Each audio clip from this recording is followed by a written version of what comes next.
इंसान ने जब सोचना शुरू किया तो उनके मन में बहुत सारे सवाल थे। पहले तो सोचने की भी फुर्सत नहीं थी लोगों के पास। जब वो आदि मानव हुआ करते थे तब तो केवल जिंदा रहना और खाना ढूंढ पाना ही सब कुछ था।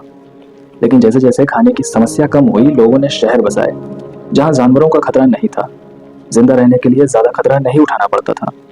तब आए मन में कई सारे सवाल, और उस समय सवाल बहुत ज्यादा थे, जवाब बहुत कम। जवाब कम क्यों थे? क्योंकि जवाब देने वाले लोग कम थे।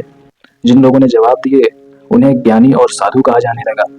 लेकिन जब सवाल बहुत ज्यादा हो गए तो इन ज्ञानी लोगों के ऊपर जवाब देने का दबाव बनने लगा।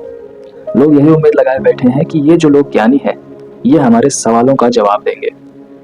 और जब किसी के ऊपर जवाब देने का दबाव होता है तो वो कहानियां बनाता है। उसे खुद भी हर सवाल का जवाब नहीं पता। किसी को हर सवाल का जवाब नहीं पता होता, इसलिए उन्होंने कहानियां बनानी शुरू कर दी।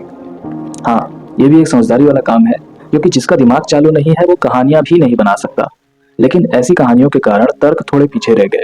लोगों के पास आज की तरह एक ही सवाल के जवाब 22 जगहों से पक्का करने की भी सुविधा नहीं थी।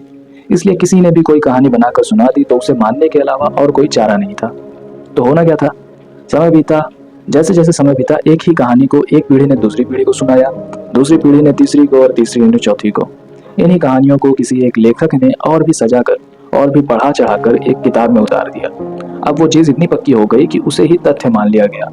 जिन लोगों ने उस कहानी को कहीं से भी थोड़ा बहुत भी सुना हो, वो अब इस किताब को एक सबूत के तौर पर अपने विरोधियों को दिखाने लगे। उनका विश्वास और भी दृढ़ हो गया। उनके विरोधी कौन बने? विरोधी वो बने जो या तो नई तकनीक और नई उपलब्धियों को जान रहे हैं या किसी और ज्योग्राफिकल एरिया से।